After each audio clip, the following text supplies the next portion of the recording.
the last verses that right now I've recited, the last verse of this surah. قُلْ مَا يَعْبَأُ بِكُمْ رَبِّي لَوْلَا دُعَاكُمْ. So, brother Shafiq, please translate or read the translation. Now I'm saying that. 77, right? Yeah, exactly. Say, my Lord would not care for you were it not for your prayer. But you have indeed rejected the truth, so that which shall cleave shall come. So this verse is talking about the importance of dua. And what's your problem that you're not praying for your desire, for your demands that you have? So it's talking about someone that they have lots of desires, but they don't pay attention to Allah. They don't ask their desires from Allah. And this is one of the verses in Quran that is mentioning about the importance of the dua and praying. So all of us, we know we should pray, we should ask Allah, but one thing maybe it's really important, because in different narrations and also in verses of Quran that we have, when you're asking Allah, Allah will fulfill your desire. As an example, this verse that we have, إذا أعوذ بالله من الشيطان الرجيم إذا سألك عبادي عني فإني قريب أجيب دعوة فليستجيبوا لي وليؤمنوا بي لعلهم يرشدون. When someone from my servants, they're calling me, they're asking me, so I'm so close to them, and I will respond them. أجيب دعوة الداعي إذا دعان. Exactly, immediately, in a time that they are asking me, I will respond them. I will fulfill their desires. So the question is here, when Allah promised that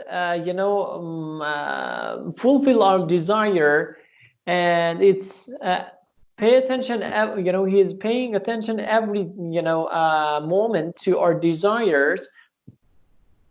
Why sometimes we're asking something that is not responded? Almost we had this experience. Maybe last night exactly, you had lots of desired and things that you wanted from Allah, but right now you can't see the result of those dua, or maybe you believe that didn't fulfill by Allah subhanahu wa ta'ala. So what's the problem exactly? So if you want to know what's the problem, because Allah subhanahu wa ta'ala, when promised something, he's on it and doesn't reject it, doesn't ignore it. No, he's care about the all of the promises that he had. So the problem maybe it's from ourselves. What are those? Tonight I want to name some criteria for real and true dua, that in that case we can accept that our dua will be accepted. What are those? The first one, when you want to call someone, at first as an example, if you want to call your maybe one of your friends, or maybe if you have some request from your friends, so in this case, at first you try to be like a person that your friend likes. As an example, if I want to borrow money from someone, I try to speak as he wish.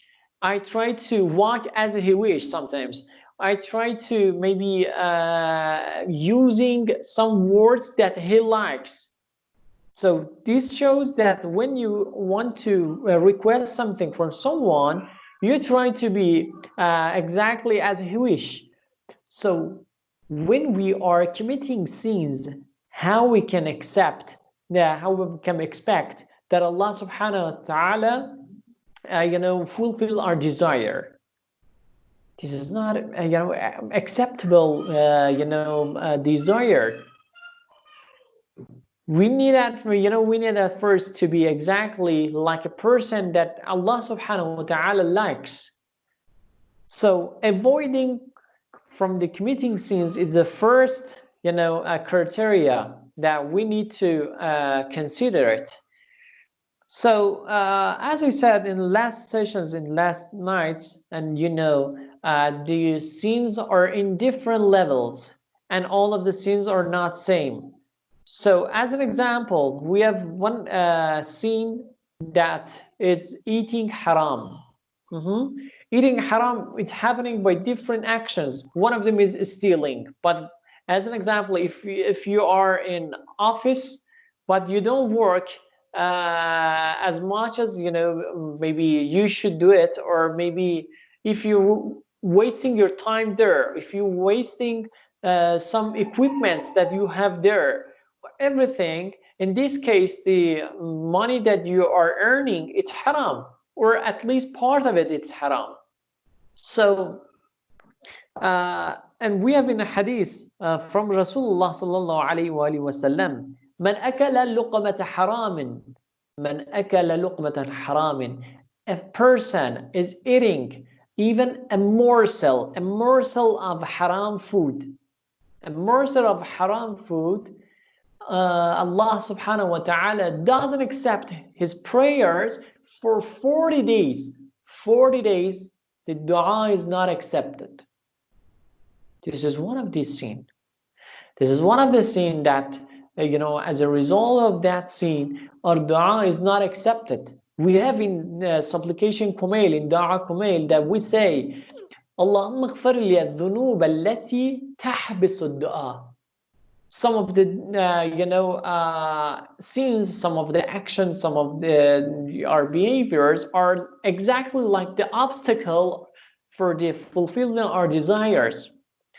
So we need to first to try fix the bowl of our bakery at first. So I said luqmatu haram is earning by different ways, and we need to be more careful about it in our life. So 40 days for one morsel haram food. But even in another step, we have Amir al-Mu'minin says, قف عند الشبهة. When you are seeing something that is doubtable, it is not clear, stop. قف, stop. You shouldn't eat, you shouldn't drink, you shouldn't consume that one, because it's not something clear for you. It's not for you, it's not haram, but you don't know what's that exactly. It's for somebody else, it's for orphanage, it's orphans, or I don't know, anything else. In this case, I can't use it, I can't drink it, I can eat it. So قف عند الشبهة, this is another level. It's in a next level when you want to achieve to the perfection, inshallah. So as an example, maybe this is the longest story. We don't have time to say about it. So another thing about the one short story maybe I can mention. This is fantastic. We had one person in Iran about maybe I think 2 or 3, about 3 centuries ago. He was by the name Yaqub al-Layth. He was one person that was a free man. And it was like Yankee in America that we have, the people that they have a specific behavior that is only for youth. He was like a Yankee, but really was free man. The best morality that he had was the being free man. So he was stealing money, but when he was stealing money, he tried to give them to fuqara, give them to orphans and to poor. we had one person exactly in cartoon by the name Robin Hood. Do you remember? No, you didn't have this cartoon in your country? Yeah, Robin Hood. A person that exactly stealing money from someone and give them to orphans. So Yaqub was exactly like this one. So one day he and his companion they decided to steal the money that is in a store of king of that time. So they had a plan about 6 months. They were planning how they can, reach to the store and they can steal. So at the end, when they went there and arrived there nightly, so they didn't turn on any candle because they want to be in a darkness to steal in a silent way. So when he arrived there, because he didn't understand what thing it's valuable and what thing is not valuable, because lots of things was there, maybe metal or gold and different things. So he was tasting all of them by his teeth. He was tasting this is the real coin or not. So if they were real, all of them he packed and give them, to his brothers and his companions. But suddenly happened something. Imagine in a time that he's stealing, that was so careful and nightly without any voices. When he was tasting something, suddenly, immediately, he said to all of his companions, "Please give back all of the things that you, brought out with yourselves." So what's the reason? The companion said. He said, "Because I was tasting something that I understood that was a salt." Because that was a stone, the salt as at first is a stone, yeah, that was a stone salt.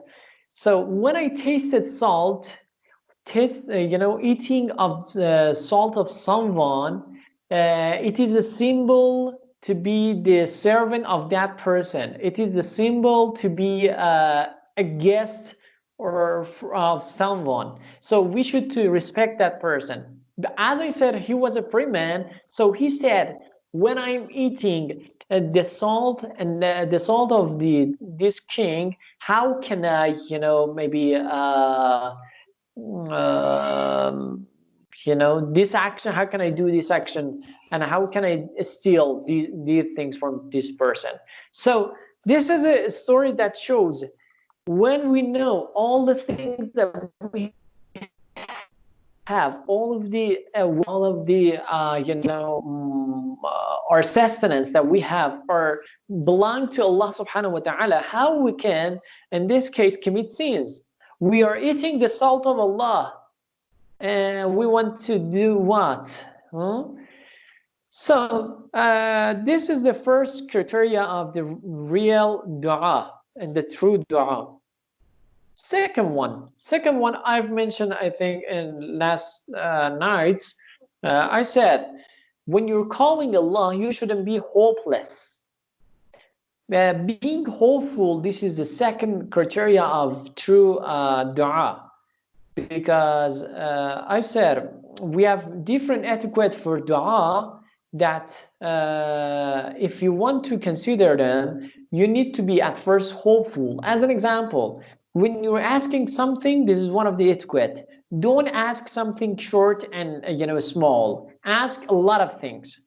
This is one of the etiquette of dua. This is one of the adab.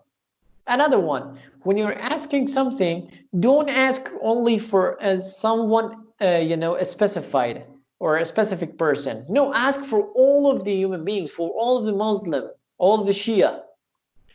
Why do you say, "Oh Allah, please cure my sick person"? No, ask for the cure of all of the sick. So, or another thing in etiquette that we have, maybe try to insist on your prayer. When you're hopeless, you say, "Oh, Allah didn't accept my desire, didn't fulfill my desire. I don't need to, ask it again." No, insist on your prayer and ask it again and again. So this is the second, criteria of true dua that we need to consider it. Being hopeful to desire of to fulfill your desire by Allah. And third one, this is really important. When you're asking something, you should move. Praying, it doesn't mean stop. It means moving. When I'm asking about the maybe eradication of poverty in the world, it means that I don't need to do something, and Allah, inshallah, will provide this situation to all of the human beings. They were sitting, in front of the cloth table from heaven that is calm, and all of them they were it. No, it doesn't mean. When I'm asking for eradication of the poverty in Africa, it doesn't mean that from north of Africa into the south of Africa will spread a cloth table and all of the dishes are from heaven. No, it doesn't mean, because that this is not a routine action to miracle happen. No, miracle is something exception, is not a routine. So we need to ask subhanahu wa ta'ala, Allah subhanahu wa ta'ala, but ourselves we need to move. When I'm asking Allah subhanahu wa ta'ala for my marriage, you should try to do at first your duty. You need to maybe if your parents they are not maybe I don't know satisfied at first, you have to try to satisfy them. Or I don't know, if you yourself you're not ready, you have to try to be ready. Maybe you don't have some ability, you don't have, I don't know, but alhamdulillah, all of you are more than enough for marriage. Yeah, you're so ready. So at first you have to try to do your best, and beside of that you can say prayer, you can pray Allah subhanahu wa ta'ala, and inshallah as a result you will face the response of Allah. But when we are only asking Allah without any moving and action, it doesn't mean it's not a true dua. So this is another one. Or maybe when we are asking Allahumma ajjal waliyaka al-faraj, I said, so what's my duty here exactly? I have to choose it. I have to try to do my best at first. When I don't do my duty, when I'm not careful about my responsibilities, so this is only the praying without any result. So this is the third one that inshallah we will pay attention more. And before I want to go to fourth point, I want to mention one hadith that I forgot it about the scene. One night I think I said only one part of this hadith, but I want to say right now completely. The hadith that was from Imam Hussein, that Imam says, somebody asked Imam Hussein, I can't control myself to commit sin.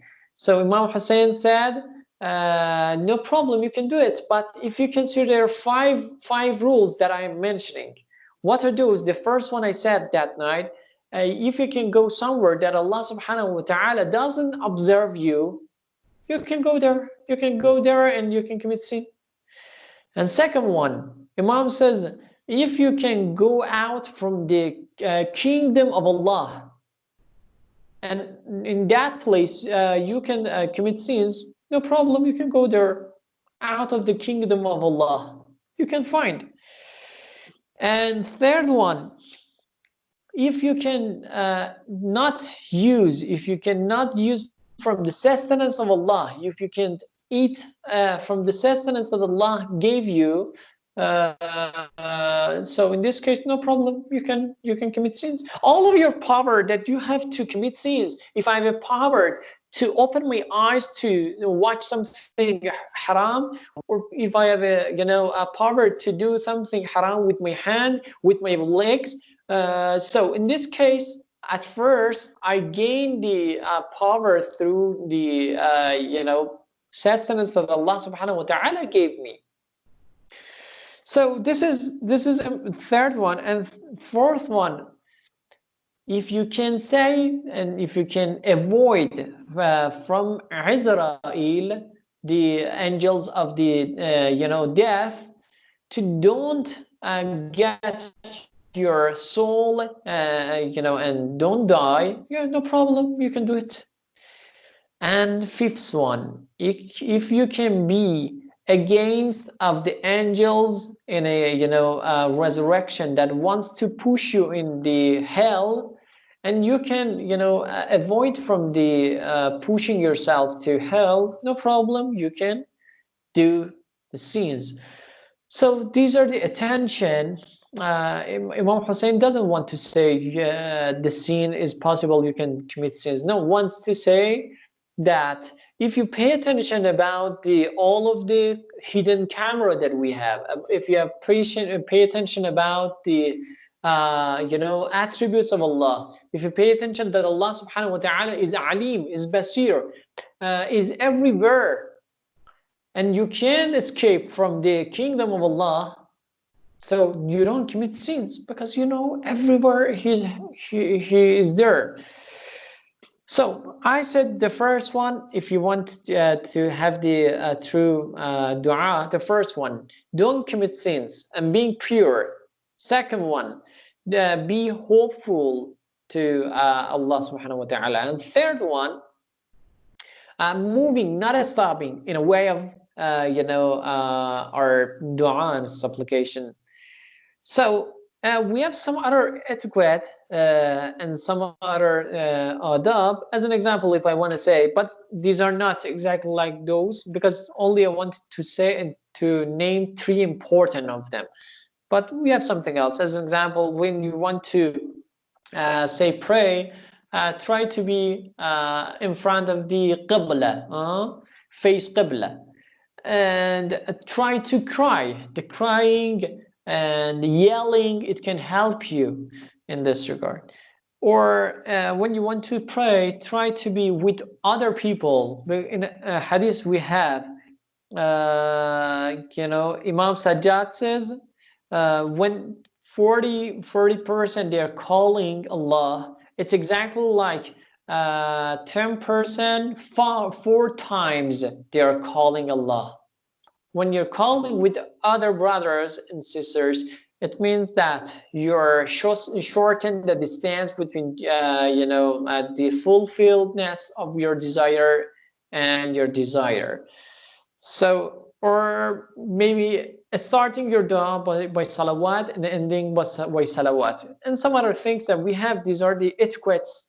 Or maybe a specific time after salat fajr, or before that, or some other times that we have specific for dua.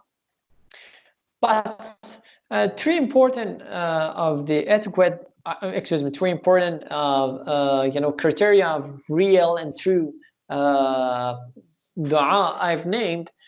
But I want to say, if you consider all of them, if you try to do your best to move, and you're trying to don't commit sins, and also you're hopeful to Allah subhanahu wa ta'ala, also you are considering all of the etiquettes, but your dua is not accepted, what's the wrong here exactly?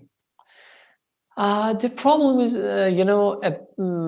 your dua is fulfilled, but in another way. We have in our hadith, sometimes our dua is accepted and fulfilled, but not today, some days later or some month later. Allah has accepted your dua, but the result of that will be appear some moments later. Or maybe another one, you will your dua maybe is fulfilled and accepted, but in another form, because this format that you asked Allah, this is not good for you, and Allah wants to change the shape of that, change to the maybe method and the type of that, and provide for you another thing instead of that. You are maybe, as an example, if one pure teenager that is so close to Allah does not commit sins, and everything is ready, he has the best dua. So that teenager asking Allah, I want to have motorcycle. So maybe it's dangerous for that person, yeah, for that teenager. So Allah subhanahu wa ta'ala is accepted the dua, but in another way, maybe instead of their, I don't know, maybe a scooter or something else, I don't know. Yeah. So this is exactly our dua and our prayer, because all of us, we are like a children in front of the, our parents. Imagine one maybe toddler or one child is asking parents, I like maybe, I don't know, ice cream in winter. I like maybe a specific toy that is harmful, or some games, online games that they are harmful for that age, everything else. So the parents, they are so merciful for that children and child. So they say no, not because they don't like it, because they like it, exactly. Or the doctor that inject us, yeah, something.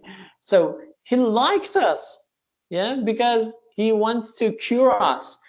So this is the reason exactly Allah subhanahu wa ta'ala sometimes doesn't accept our desire, or he accepted our desire, but instead of that, giving us something else in another time, in another occasion. So or another thing that we have in a hadith, yeah, sometimes our desire is not accepted, is not fulfilled right now, and is not fulfilled sometimes later, and something instead of that is not provided for us in this world, but Allah subhanahu wa ta'ala is saved that dua in a resurrection that we need. So if you're considering the rules, the criteria of the real and true dua, and don't be worried about what will happen, because if it's the maslaha, if it's good for you, Allah subhanahu wa ta'ala give you. If it's not, maybe later, maybe in another format, or maybe in resurrection. So that was about the dua, because especially at these nights, we are full of need of the dua, and we need to have the dua. This verse that at first we recited, قُلْ مَا يَعْبَأُ بِكُمْ رَبِّي لَوْلَا دُعَاكُمْ. This is exactly for those person that they say, come on, why are you praying something? Everybody that success in this life was trying, was making effort. The praying, is not the way. You need to work. You need to make effort to gain what you think and what you want. This is one of the things that the open-minded nowadays, they say. So we believe it is, so true. Part of it is true, because we believe they should be engaged together, dua and making effort together, not dua without making effort, not making effort without dua. Both of them should be together, and after that we can accept the fulfilledness of our desire. So inshallah, we will do our best by help of Allah subhanahu wa ta'ala in this life and all of our a'mal and be accepted by Allah subhanahu wa ta'ala, and our action inshallah to be in a way that all of the ma'sumin and Ahlul Bayt, Imam of our time, be satisfied from our actions by the recitation salawat. Allahumma salli ala Muhammad wa ali Muhammad wa ajil farajum. So brothers, if you have any question right now, the stage is yours. Sayyidina, one question. Yeah. There is a saying of Imam Ali which says, a believer's dua is always accepted. In this context, does it mean that one should understand the significance of how suitable to recite a dua based on that situation, and everything else can be dependent on Allah for His own time in which Allah will grant in different format or in different times? Is that what it means? Every time our dua is accepted, if you consider this one, when you're committing sins, when you are in wrong way, but you're calling Allah subhanahu wa ta'ala, this is an advantage for you because you didn't cut your relation with Allah subhanahu wa ta'ala. When you're not cutting your way with Allah subhanahu wa ta'ala, it's near to attach again. It's near to avoid from committing sins. And this is one of the things that we can say, even the person that is committing sins a lot, and the person that is in a wrong way, the dua of that person can be accepted. How? Because by this dua, the connection of that person, the rope that he has attached to Allah doesn't cut and didn't cut. So, but because in another hadith, like as an example, I said, Prophet Muhammad said, "Man akala luqmata haramin lam taqbal Allah salatahu wa siyamahu." For 40 days. For 40 days, the dua is not accepted. So we have the narration like this. We need to combine together these ahadiths. So our dua maybe is not accepted. The thing that I want is not accepted. The thing that exactly I wanted. But in another way, it has benefit for me. This dua can help me to be in a way of Allah, not completely separated.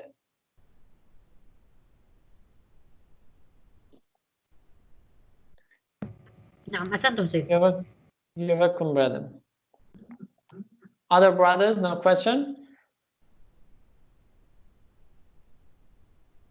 So thank you for your joining us tonight. So what about our tomorrow session? What's your suggestion? Because you said you don't have any majalis. What's your suggestion? Please say, because I want to continue as a lecture the discussion that we have started about the abd and ubudiyya and being pious. So, but another thing, what do you think it can be useful? Then, Alva, if it's possible for you to deliver a sermon.